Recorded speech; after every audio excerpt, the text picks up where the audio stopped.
2026 यानी बुधवार को पड़ रही है फाल्गुन महीने की 9वीं तिथि, जो बहुत ही खास है।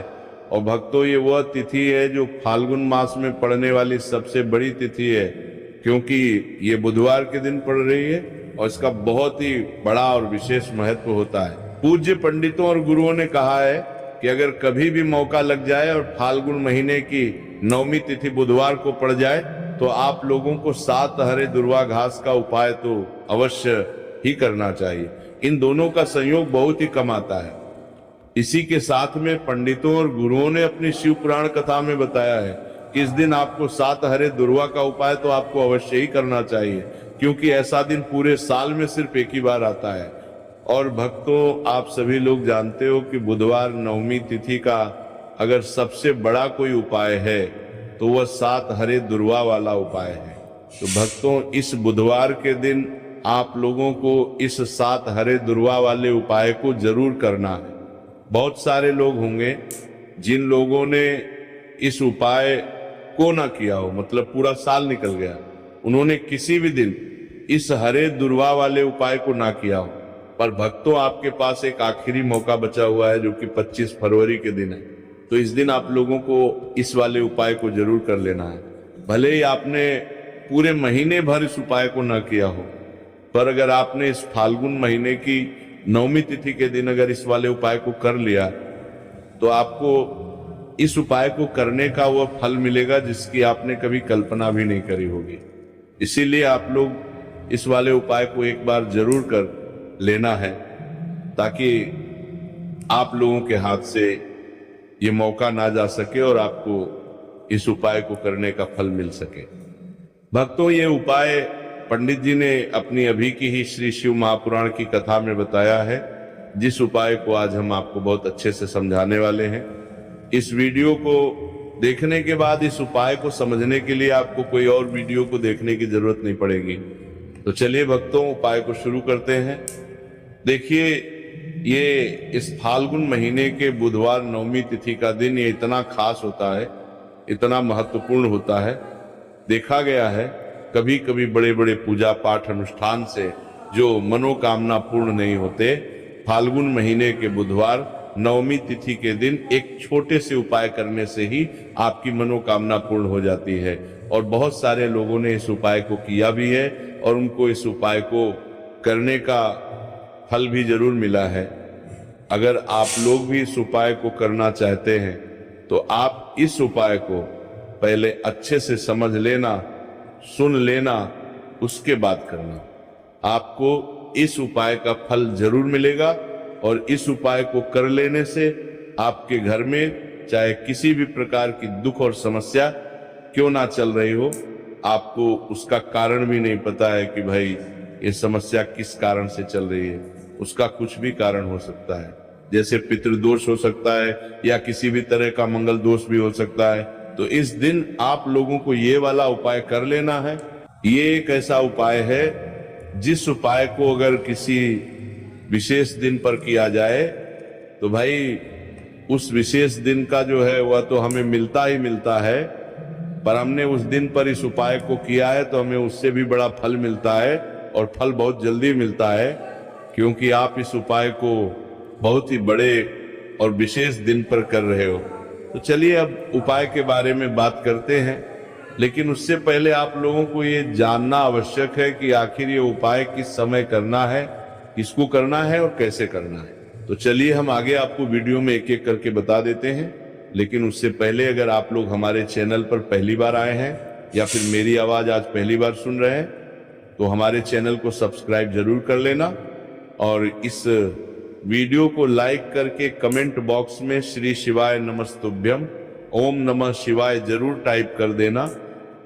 तो भक्तों, इस 7 हरे दुर्वा वाले उपाय को हमें इस बुधवार 9वीं तिथि के दिन कैसे करना है, किसको करना है, किस समय करना है और कहां पर करना है, ये सारे सवालों के जवाब आपको इस वीडियो में मिल जाएंगे।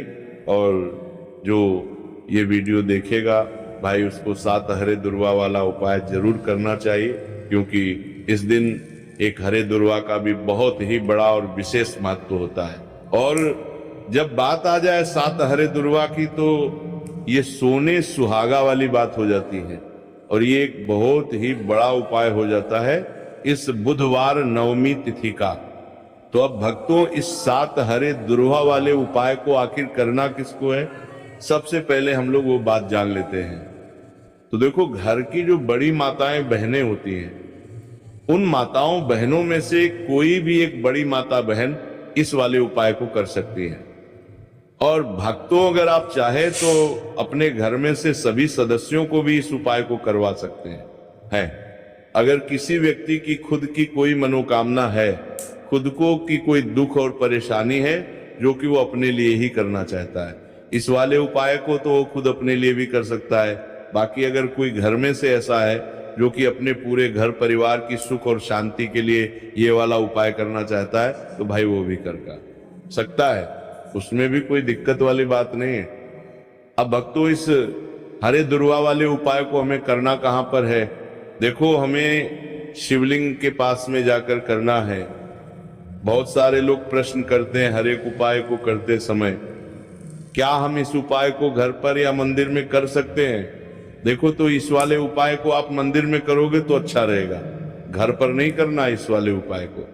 उसके बाद में भक्तों, जो अगला प्रश्न निकल कर आता है वह ये आता है इस उपाय को लेकर कि आखिर इस उपाय को हमें किस समय करना है, सुबह के समय करना है कि शाम के समय करना है?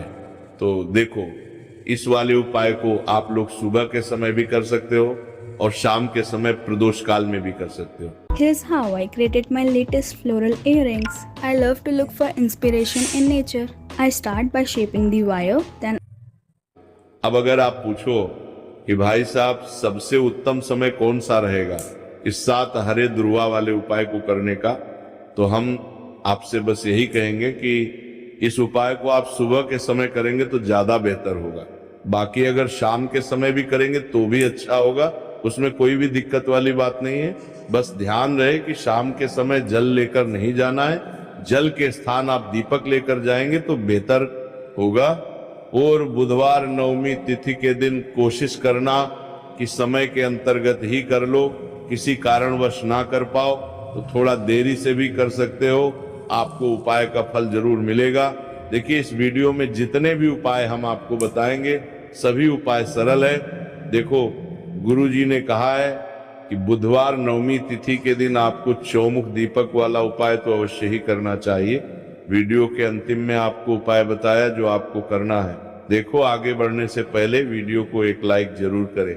चलिए भक्तों, अब बात कर लेते हैं अपने सबसे पहले उपाय की। यदि आपके जीवन में कर्जा बहुत अधिक है, आपके जीवन में संकट बहुत अधिक रहते हैं, आपके ऊपर बहुत अधिक विपदा आ रही है, बार बार आपको अपने व्यापार में और अपने धन में हानि देखने को मिल रही है, यानी कि आपको प्रत्येक कार्य में हानि हो रही है, तो आपको ये उपाय करना चाहिए।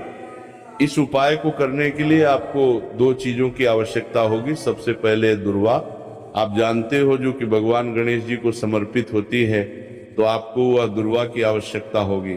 साथ ही में एक लोटा जल की आवश्यकता होगी। और आप जब भी उपाय को करें, जिस दिन भी आप उपाय को करें, तो आपको प्रातः कल सुबह सुबह ही इस उपाय को करना है। इस उपाय को करना है, इस उपाय को करना है। बात का विशेष रूप से आपको ध्यान रखना है, ठीक है? तो आपको 7 दुर्वा लेनी है। अगर 7 नहीं तो 1 भी मिल जाती है तो भी कोई दिक्कत नहीं है, बस आपको दुर्वा लेनी है। अगर ज्यादा ना मिले तो स्थान पर 1 दुर्वा भी ले सकते हैं। दुर्वा आपको आसानी से कहीं पर भी मिल जाएगी, बस याद रखिएगा शुद्ध दुर्वा लीजिएगा। कहने का मतलब उसे शुद्ध करके ही उपयोग में लीजिएगा, है ना? तो आपको करना क्या है, 1 दुर्वा या 1 से ज्यादा भी दुर्वा या 7 दुर्वा भी आप लोग ले सकते हैं। तो 1 दुर्वा अपनी ले लीजिए। 1 दुर्वा के साथ में आप 1 लोटा जल ले लीजिए और इन दोनों ही चीजों को लेकर शिव जी के मंदिर पहुंच जाइए। शिव जी के मंदिर पहुंचकर सबसे पहले आप शिव जी के शिवलिंग के पास में बैठ जाइए। शिवलिंग के पास में बैठने के बाद जो शिव जी की शिवलिंग होगी, शिवलिंग के ऊपर सबसे पहले आपको इस दुर्वा को समर्पित करना है। दुर्वा को कुछ इस प्रकार से समर्पित करना है कि जो दुर्वा की डंडी का मुख होगा वो आप जलधारी की तरफ हो जहां से जल नीचे करता है ना। और जो दुर्वा का आगे वाला भाग होगा वह अपने आप शिव जी के शिवलिंग की तरफ हो जाएगा। ठीक है, तो इस प्रकार से ये दुर्वा भगवान शिव जी की शिवलिंग के ऊपर समर्पित करनी है। और जो एक लोटा जल आप अपने साथ लेकर आए हैं, उसी दुर्वा के ऊपर भगवान शिव जी की शिवलिंग के ऊपर एक धारा से आपको समर्पित कर देना है। ठीक है, अब यहां पर देखने की बात यह है कि ये उपाय उस व्यक्ति को करना है जिस व्यक्ति की नौकरी जॉब नहीं लग रही हो। जो व्यक्ति परीक्षा में पास होना चाहता हो तो इस व्यक्ति को अपने हाथों से इस उपाय करना है, तभी उपाय कम करेगा। ठीक है, इस उपाय को करने के बाद आपको 3 महीने उपाय को करना है। आपको कब तक करना है? जब तक कि आपकी नौकरी ना लग जाए तब तक आप इस उपाय को नियम के साथ करो, आपकी नौकरी जरूर लगेगी। अब हम बात कर लेते हैं दूसरे उपाय के बारे में। देखिए, ये उपाय आपके लिए सर्वश्रेष्ठ होने वाला है। देखिए, इस उपाय के लिए आपको चाहिए होंगे 5 हरा मूंग के दाने, और मूंग के दाने कहीं से भी खंडित नहीं होने चाहिए, इस बात का ध्यान रखें। और इसी के साथ में आपको एक तांबे के पात्र के अंदर अपने घर से शुद्ध जल 1 लोटा जल ले लेना है। अब भक्तों, इन सभी सामग्रियों को लेकर के आपको सीधे पहुंच जाना है भगवान शिव के मंदिर में। देखिए, इस उपाय को भी आप सुबह भी कर सकते हैं और शाम के समय में भी कर सकते हैं। देखिए, भगवान शिव के मंदिर में पहुंचने के बाद आपके पास जो 5 हरे मूंग हैं, उनमें से पहला जो हरा मूंग है, आपको शिवलिंग के सामने जो नंदी महाराज होते हैं और उनका जो पैर उठा हुआ होता है, वहां पर आपको पहला हरा मूंग समर्पित करते हैं और आपको इसका जाप कर लेना है। फिर आपको दूसरा हरा मूंग लेना है और शिवलिंग पर जो श्री गणेश जी वाला स्थान होता है, वहां पर आपको ये दूसरा हरा मूंग समर्पित करते देना है। यानी कि शिवलिंग के सीधे तरफ आपको ये दूसरा हरा मूंग समर्पित करना है। और फिर आपको ओम गण गणपतये नमः या फिर ओम श्री गणेशाय नमः इसका जाप कर लेना है। तीसरा हरा मूंग का दाना आपको भगवान शिव की सबसे प्रिय पुत्री माता अशोक सुंदरी वाले स्थान पर समर्पित करना। Olá a todas, hoje venho-vos falar de uma mega surpresa que eu tenho para vocês. Uma de vocês vai ser a grande vencedora.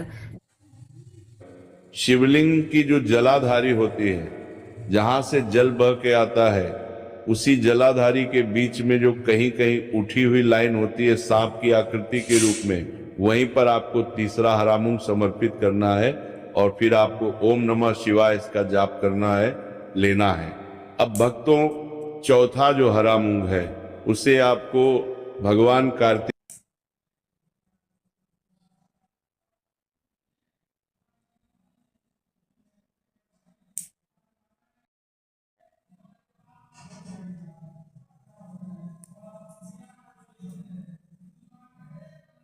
शिवलिंग पर, वहां पर आपको ये चौथा हरा मूंग का दाना समर्पित कर देना है और आप ओम नमः शिवाय इसका जाप कर लेना है। अब भक्तों, आपके पास जो 5वां और अंतिम हरा मूंग बचा हुआ है, उससे आपको उससे जल के पात्र के अंदर डाल देना है और इस हरे मूंग से युक्त जल से आपको भगवान शिव के शिवलिंग का अभिषेक कर देना है। जल आपको बिल्कुल धीरे धीरे समर्पित करते जाना है और लगातार आपको शिव महापुराण के मूल श्री शिवाय नमस्तुभयम इसका जाप करते रहना है। फिर आपको शिवलिंग के आगे बैठकर, यदि आप अपने बच्चों के लिए ये उपाय कर रहे हैं, यदि आप अपने बच्चों की बुद्धि, ज्ञान और विवेक के लिए उपाय कर रहे हैं, तो उसके लिए आपको प्रार्थना कर लेनी है। या फिर व्यापार में वृद्धि करने के लिए ये उपाय कर रहे हैं, तो उसकी कामना करते हुए आपको प्रार्थना कर लेनी है।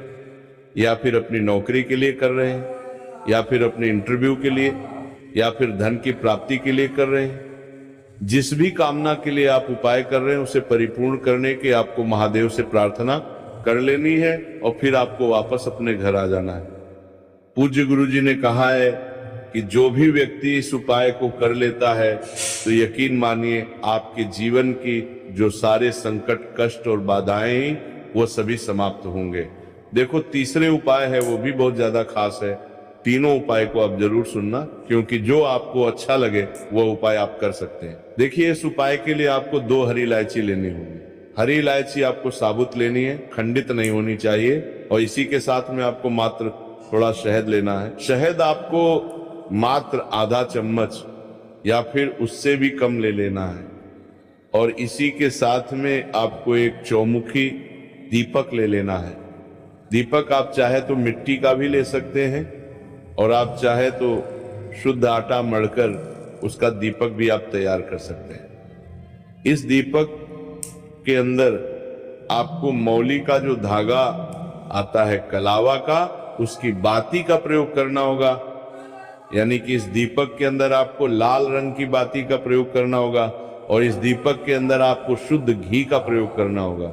अब ये सारी सामग्री लेकर के आपको अपने घर में जो भी मंदिर है वहां पर पहुंच जाना है, और आपको माता लक्ष्मी के किसी भी स्वरूप के सामने बैठ जाना है। अगर माता लक्ष्मी की फोटो है, माता लक्ष्मी की प्रतिमा है, तो उनके सामने आपको बैठ जाना है। अगर माता पार्वती की प्रतिमा है तो उनके सामने आपको बैठ जाना है। यानी कि किसी भी माता के स्वरूप के सामने आपको बैठ जाना है। अब देखिए, सबसे पहले तो आपको माता रानी के सामने थोड़ी सी चावल की ढेरी बना देनी है। यानी कि थोड़ी सी अक्षत के दाने आपको माता रानी के सामने रखना है। उसके बाद आप जो एक दीपक लेकर के गए हैं, उस दीपक को आपको उन्हीं चावल के दानों के ऊपर रख देना है, और फिर इस दीपक को आपको माता रानी के सामने प्रज्वलित कर देना है।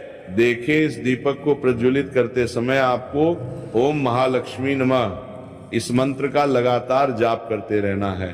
दीपक को प्रज्वलित करने के बाद आप जो 2 हरी इलायची लेकर के गए हैं, उसमें से एक हरी इलायची को तो आपको उसी दीपक के अंदर डाल देनी है, और वहीं पर आपको कम से कम 21 बार ओम महालक्ष्मी नमः इस मंत्र का जाप कर लेना है। अब आपके पास जो शहद है और एक हरी इलायची है, उसे सीधे आपको लेकर के पहुंच जाना है। भगवान शिव के मंदिर में पूज्य गुरु जी ने बताया है कि ये उपाय आपको सिर्फ और सिर्फ शाम के समय ही करना होगा। शाम को जब भी सूर्यास्त का समय होता है तो उस समय आपको ये उपाय करना है। लेकिन सबसे पहले तो आपके पास जो एक हरी इलायची है, उसे आपको उस शहद के अंदर अच्छे से डुबो देना है। यानी कि शहद का लेपन उसे हरी इलायची के ऊपर चारों तरफ आपको कर देना है। अब ये जो शहद से युक्त हरी इलायची है, इससे आपको भगवान शिव के शिवलिंग पर अर्पित कर देनी है, और आपको श्री शिवाय नमस्तुभ्यम इस मंत्र का लगातार जाप करते रहना है। फिर इसके बाद आपको एक लोटा जल भी अपने साथ लेकर के जाना है। तो ये एक लोटा जल भी आपको धीरे धीरे शिवलिंग पर समर्पित कर देना है, और आपको श्री शिवाय नमस्तुभ्यम इस मंत्र का जाप करते रहना है। फिर इसके बाद आपको अपने घर आ जाना है। इस